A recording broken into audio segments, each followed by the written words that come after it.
Good afternoon, and you join me in a warm and sunny Ezulwini Valley in Swaziland at the end of the 24th stage of the Castrol International Rally, a rally which is celebrating its 21st birthday this year. Well, it's been a long, hard 24 hours since the start at noon yesterday, when Scottish visitors Robbie Head and Campbell Roy, in their four-wheel drive Ford Sierra Cosworth, led the field off the starting ramp in front of an enthusiastic crowd in the eastern Transvaal town of Ermelo. Yeah, I'm very much looking forward to the rally. After last year in the Toyota, we thought we'd try and come back again, and this year we've got a semi-Group A Ford Sierra Cosworth with us, and four-wheel drive and a turbo, so it should be interesting. Second visit to South Africa for 23-year-old Head, who's well known to BBC television commentator Tony Mason. Yeah, he's one of our best up-and-coming hopes in rallying. He's one of the new stars, and about 5 of these guys. He comes from Scotland, where many of the drivers come from. He's really a very great talent. Out into the eastern Transvaal and out into the dust stages, and Billy Rautenbach and Surinder Thati in the ex-Carlos Sainz-owned Toyota Celica GT4, having their first taste of the dust roads. The early stages of the event took the competitors from Ermelo through the eastern Transvaal and through the border post at Nurston into the Isutu forest area of Swaziland before a regrouping stage at Mbaban and the Ezulwini Valley. Young Robbie Head has had his car flown out from Britain specially for this event. This is the car that he drives on the British Open Rally Championship, in which he's lying about 3rd overall at the moment. One of our most impressive drivers. He's really enjoying these conditions because they're very similar to Scotland, you know. Yes, indeed. Probably a little bit drier than up in Scotland most of the time. And a mistake here for Billy Rautenbach and Surinder Thati, getting used to these dust stages. He's used to the more open 270-kilometre stages where you drive a little more carefully and save the car for the end. Not saving the car for the end, South Africa's most successful rally driver, Sarel van der Merwe, in the four-wheel drive Ford Laser, really piling on the pressure and opening up a lead all the time. Behind him, last year's winner, Serge Damso, in the Toyota Conquest, the Works Conquest, chasing very, very hard, but to suffer some problems later on. The four-wheel drive Nissan Sentra of Hannes Grobler and Douglas Judd piling on the pressure behind the front runners Sarel van der Merwe and Frans Boshoff. Some of our Italian visitors, Tony. Yeah, of course, they're really at home here because most of the Italian rallies are taking place on tarmac roads around the mountains, so they're really enjoying these early stages. Of course, when we get into the forest, it changes. Aldo Riva and Enrico Ravida in their Audi 90 Quattro. Plenty of dust problems for a lot of the competitors today, particularly for those at the back of the field. And many of the competitors beginning to complain that they were getting caught up in the dust of the front runners. We're in car now with Billy Rautenbach in the Toyota Celica GT4. And just look at this driving style. What I find amazing is that he actually has his hand on the gear stick all the time. This is an unusual driving style. I would have thought he would be using 2 hands on the wheel. Certainly at that sort of speed, many of us would be using 2 hands on the wheel because these roads and this dust are very, very slippy indeed for the cars. But Billy Rautenbach and Surinder Thati doing well and right up there with the front runners in the early stages of the rally. Spectators on the 21st Castrol International well catered for with mobile grandstands and being given a treat not only by the local rally stars but also by the 15 overseas entries who come to take part in this almost gala event. It really is a very spectacular event, this. Of course, I know you're having a dry season now and it's much dustier than usual, but this is really what we think African rallying is all about. Still plenty of dust problems for an awful lot of the competitors. And one of the competitors who had something to say was Serge Damso, who despite the 3-minute starting time interval was catching up with Abe Smith's Subaru's dust. Serge, is dust wearing you? Well, I don't mind riding in people's dust, but I mean catching the guy every stage, you know, that's a bit of a problem. One man who wasn't having any trouble with the dust was Sarel van der Merwe, and it was all plain sailing until stage 6 for the Ford team, until Van der Merwe's teammate Glyn Hall went out with a broken heat exchanger. That's something which in effect is an oil cooler. One stage later, it was Van der Merwe himself who went out with exactly the same problem. Not a good start to the rally after 7 stages, both Fords out of the running. Taking advantage of the demise of the Ford team, Hannes Grobler in the 4-wheel drive Nissan Sentra piled on the pressure to grab the lead as the rally headed towards the first regrouping session in Amsterdam, just on the Swaziland border.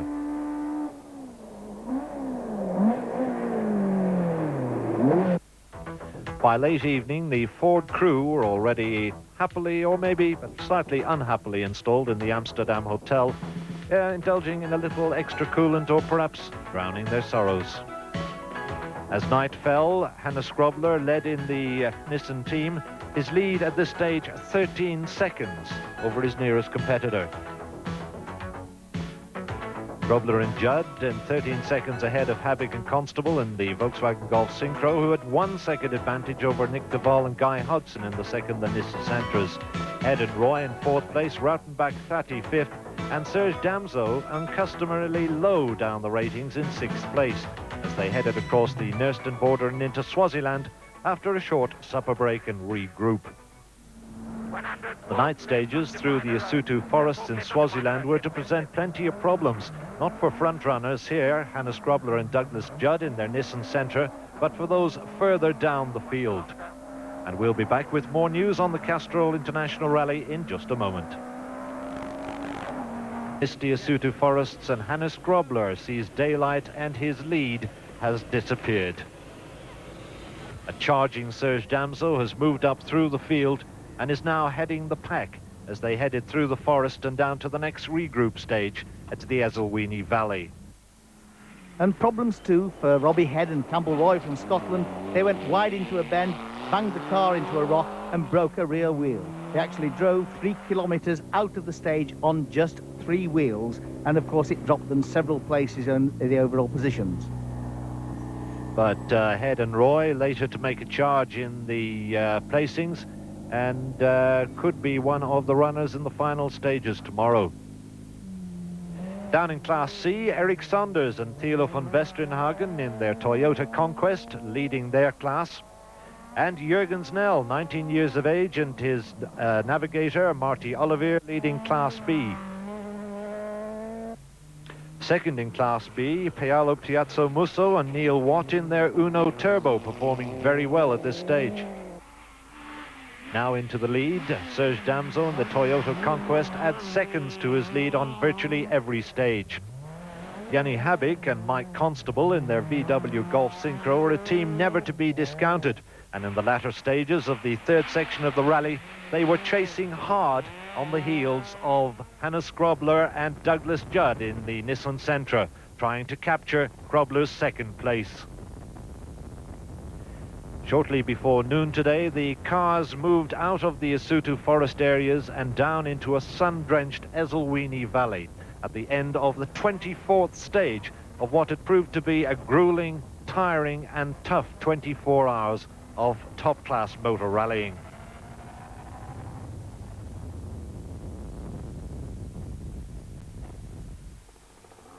Leader Serge Damso comes through the traditional water splash in front of a packed grandstand, but he takes no chances at all. Serge, the halfway mark, been a struggle for you through the night. Yes, we had to make up almost 5 minutes through the night, and it wasn't very easy with the dust condition. But now we've taken the lead, so I hope I can just keep it on. So Serge Damso and Vito Bonafide lead the South African Challenge, with some 4 other teams still mixing it in there. But at this stage, the overseas threat is not yet over. Well, in just a few hours from now, at 8:30 tonight to be exact, Serge Damso and Vito Bonafide will lead the remaining 33 competitors off on the final section of this Castrol International Rally.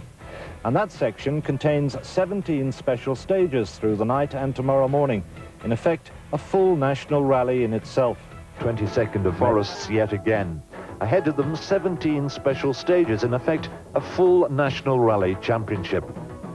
Guests of the sponsors were entertained throughout the night in the forests by a team of willing workers making hot soup, hot food.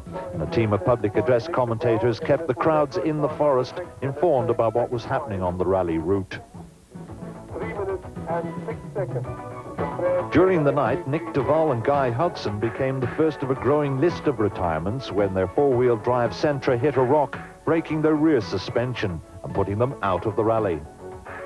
Further down the field, the retirement list was growing, with only 33 cars now running in the event out of the original 52, which had started in Ermelo on Friday.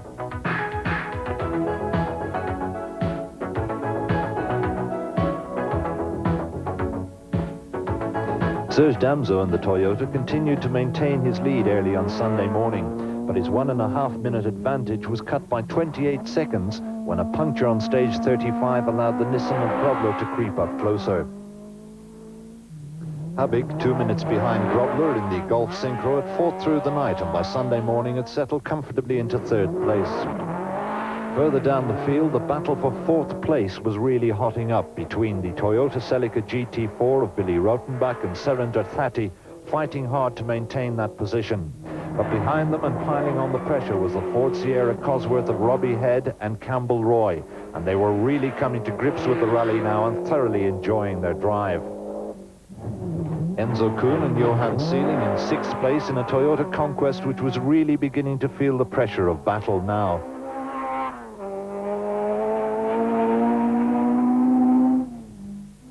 In Class C, the first of the two-wheel drive cars, and leading Class C, Eric Sanders and Thilo von Westernhagen. The Audi 200 of Raphael Sperrer and Ernst Leudel of Austria holding on to 8th place overall. The Italian team of Riva and Rovida in their Audi 90 Quattro in 10th spot. Leaders in Class D, Terry Brandt and Jeff Tyrer. With only 2 stages to go, Billy Rautenbach and Surinder Thati in their Toyota Celica GT4, having driven a terrific rally in difficult conditions, which they certainly hadn't been used to, found they had no answer to the charging Ford Sierra Cosworth, driven by Scotsman Robbie Head and Campbell Roy. The Scottish pair moved up through the field relentlessly, and on this stage took over 4th spot, which was where they were to finish.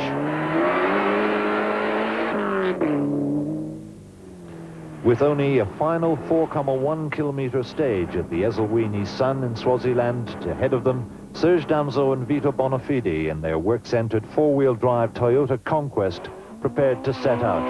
Only a major disaster now could rob them of their second victory in a row in the Castrol International Rally. The stage was soft, the stage was fast and smooth through the pine fields and heading towards the finish.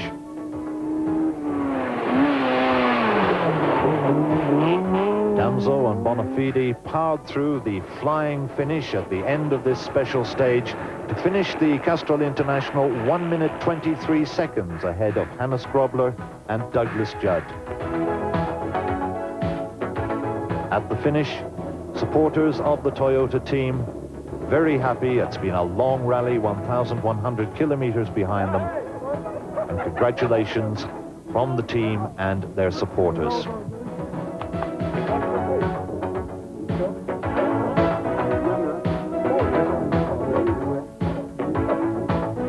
And congratulations, too, from the man who once again was beaten into second place in the Castrol International, Nissan's Hannes Grobler. Onto the ramp for the winning pair, and the garlands, the champagne, and the laurels presented by Derek Spence, Managing Director of the sponsoring company Castrol.